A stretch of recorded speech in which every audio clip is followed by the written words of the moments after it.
ఎన్టీఆర్ తాజా చిత్రం Janata garage super hit అవడంతో తిరుమల వెంకటేశ్వర స్వామిని దర్శించుకుని మొక్కు చెల్లించుకున్నాడు కొరటాల శివ.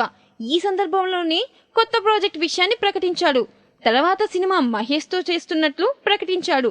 జనవరి నుంచి ఈ సినిమా సెట్స్ లోకి వెళుతుందని స్పష్టం చేశాడు.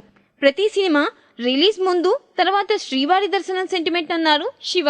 ఇక ప్రతి సినిమాకు ఓ వైవిధ్యమైన కథతో వచ్చే కొరటాల ప్రిన్స్ ను సరికొత్తగా చూపించబోతున్నాడంట.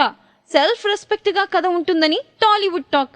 నిన్ను నువ్వు ప్రేమించుకో, నిన్ను నువ్వు గౌరవించుకో, నువ్వు చేసే పనిని ప్రేమించు, ఇలాంటి కొటేషన్స్ తో కథ ఉంటుందని చెప్పుకుంటున్నారు. ఇప్పుడు అక్కడితో ఆగకుండా ఈ కథకి ఆయన భార్య పేరన అంటున్నారు. అయితే కొరటాల శివ భార్య రామకృష్ణ పరమహంసను ఫాలో అవుతారు. అయితే ఇప్పుడు కొరటాల వైఫ్ అరవింద్ ఎఫెక్ట్ త్వరలో మనోడు చేయబోయే మహేష్ బాబు సినిమాపై పడిందని తెలుస్తుంది. నిజానికి లండన్ లో చదువుకున్న అరవింద కొరటాల శివను ప్రేమించి పెళ్లి చేసుకున్నారు. అయితే ఆమెకు సింప్లిసిటీ అంటే ఇష్టమట.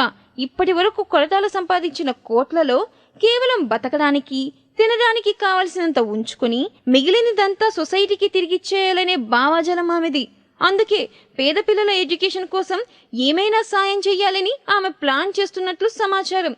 అలాగే సాయంత్రం 7 గంటలకు కొరటాల ఇంటికొచ్చేసిన తరువాత ఇంట్లో ఇద్దరు ఫోన్లు స్విచ్ ఆఫ్ చేసేసి చక్కగా ఒకరితో ఒకరు టైం స్పెండ్ చేస్తారట. సినిమాలు తీసే లైఫ్ కంటే తన పర్సనల్ లైఫ్ ఇంకా బాగుంటుందని కొరటాల చెప్పడం విశేషం. అందుకే ఇప్పుడు ఆయన సతీమణిని చూసి ఇన్స్పైర్ అయ్యి ఒక క్యారెక్టర్ ని డిజైన్ చేశారని, త్వరలో మహేష్ బాబు చేయబోయేది అదే క్యారెక్టర్ అంటున్నారు. నిజమెంతుందో తెలియాల్సి ఉంది.